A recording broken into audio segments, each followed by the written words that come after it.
5 وقت کی نماز پڑھ لی یا رمضان کا روزہ رکھ لیا، کچھ نیک ہوا تو زکوٰۃ دے لی، کچھ تھوڑا زیادہ نیک ہوا تو اس نے صدقۃ الفطر دے لیا، اور بعض بندے اپنی زمین کی پیداوار میں سے عشر دے لیا۔ شریعت صرف یہ نہیں ہے، 24 گھنٹے کی زندگی اللہ کے حکم کے مطابق گزارنا یہ شریعت ہے۔ ہمارے ہاں بچہ پیدا ہو تو نام کیا رکھنا ہے، یہ شریعت ہے۔ بچے کے دائیں کان میں اذان اور بائیں میں اقامت، یہ شریعت ہے۔ بچے کی تربیت کیسے کرنی ہے، یہ شریعت ہے۔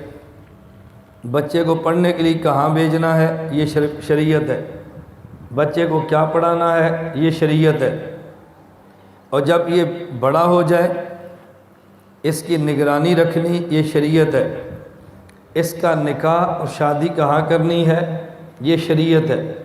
اور اگر بیٹی ہو اس کی اخلاقی تربیت کرنا، پردے کا اہتمام کرنا، اپنے گھر میں پردے کا ماحول دینا اور اپنی اولاد کو گناہوں سے دور رکھنا، یہ سب شریعت کا حصہ ہے۔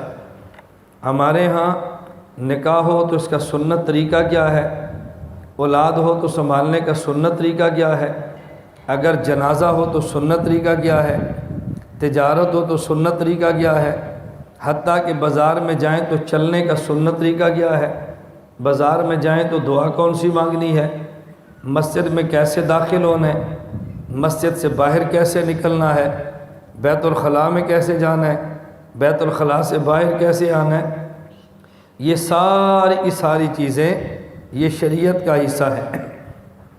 میں یہ بات اس لیے گزارش کرتا ہوں کہ ہمارے ہاں شریعت کا معنی صرف نماز، روزہ، زکوٰۃ اور حج ہے۔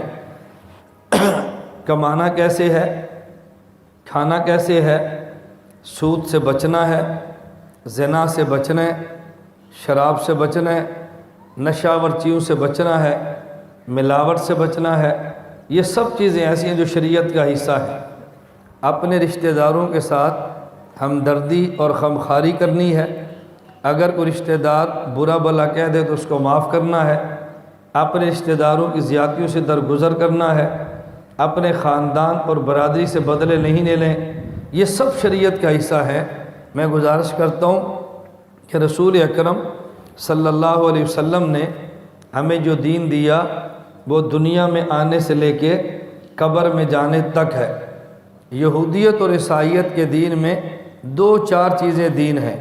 ہمارا اسلام ایسا ہے کہ جس میں پیدائش سے لے کر موت تک، ماں کی گود سے لے کے قبر میں جانے تک پوری زندگی سنت کے مطابق گزارنا یہ دین ہے۔ دعا یہ کریں کہ اللہ تعالی ہم سب کو 24 گھنٹے کی زندگی شریعت کے مطابق گزارنے کی توفیق عطا فرمائے۔